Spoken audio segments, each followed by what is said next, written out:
সুপ্রিয় শিক্ষার্থীবৃন্দ, মুষ্টি মাধ্যমিক বিদ্যালয়ে আয়োজিত অনলাইন ক্লাসে তোমাদের স্বাগত। আমি সুভাষ চন্দ্রকর, সহকারী শিক্ষক, মুষ্টি মাধ্যমিক বিদ্যালয়। আজ তোমাদের আমি অষ্টম শ্রেণী হতে গণিত বিষয় অধ্যায় 11 থেকে পাঠ 11.1 থেকে 11.5 পর্যন্ত আলোচনা করব। সুপ্রিয় শিক্ষার্থী, আমরা গত ক্লাসে দেখছিলাম কিভাবে একটা সারণী তৈরি করে, কতগুলো সংখ্যার তথ্য নিয়ে কিভাবে একটা সারণী তৈরি হয় সেটা গত ক্লাসে আলোচনা করছিলাম। আজকে আমরা ওই সারণী থেকে বা সম্পূর্ণ থেকে কিভাবে গড় নির্ণয় করা যায়, গাণিতিকভাবে কিভাবে গড় নির্ণয় করা যায়, আমরা সেই বিষয়টা শিখব, জানব। এখন গড় নির্ণয় করতে হলেও আমাদের একটা সারণী তৈরি করতে হবে। সেই সারণী কি কি লাগবে?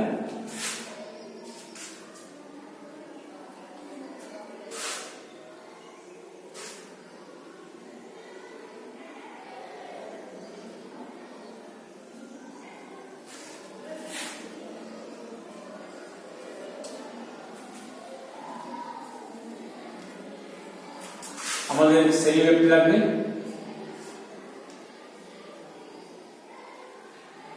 এখানে লাগবে শ্রেণী মধ্যমান,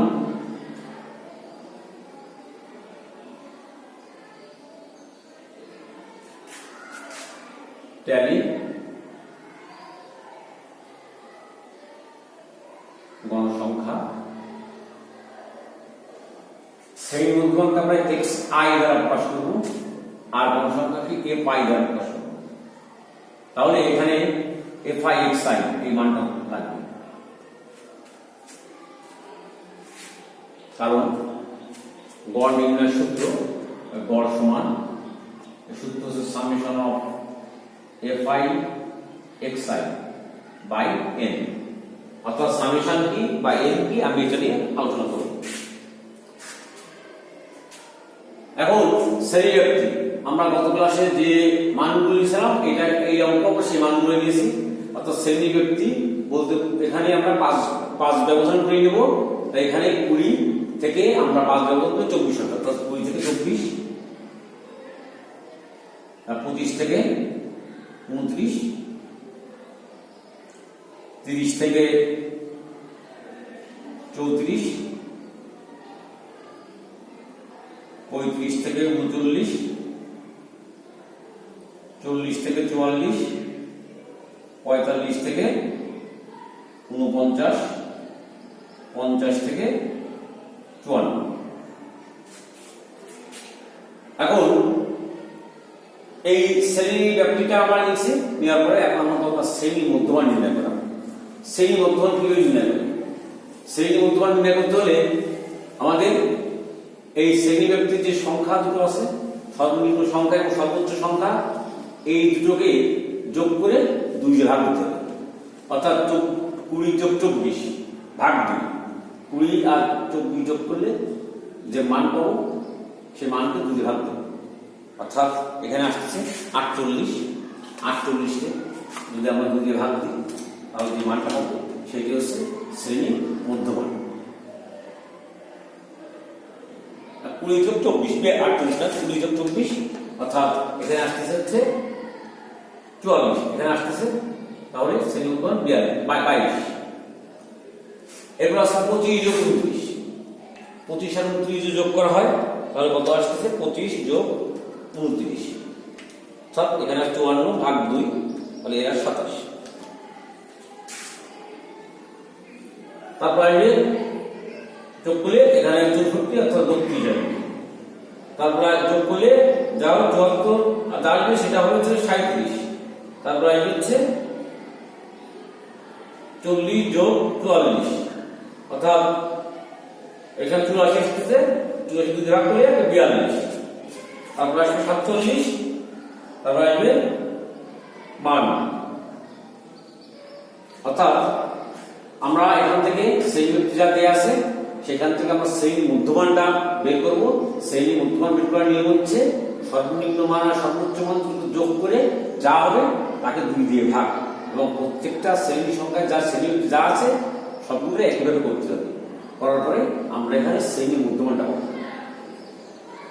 শ্রেণীর মধ্যমান বের করার পরে আমাদের সেই পূর্বে যে ক্লাসটা দেখিয়েছিলাম সেখান থেকে ট্যালি কিভাবে বের করে, অর্থাৎ এখানে 20 থেকে 24 এর ভিতরে কয়টা সংখ্যা আছে? এটা 2টা আছে, একটা 2টা।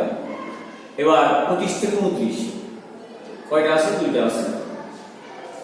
তারপরে 30 থেকে 34 4টা আছে, একটা 2টা 3টা 4টা। 35 থেকে 39 2টা আছে। 40 থেকে 44 একটা 2টা 3টা 4টা আছে, একটা 2টা 3টা 4টা। আর 45 থেকে 49 আছে 5টা, একটা 2টা 3টা 4টা 5টা। আর 50 থেকে 54 আছে একটা। অর্থাৎ ট্যালিতে করলাম, আর ট্যালিতে যে সংখ্যাগুলো যে চিহ্ন করলাম এখানে যে কয়টা থাকবে গণসংখ্যা তাই হবে। অর্থাৎ 2, এখানে হবে 2, এইখানে হবে 4, এখানে হবে 2, এখানে হবে 4, এখানে হবে 5, এটা হবে 1।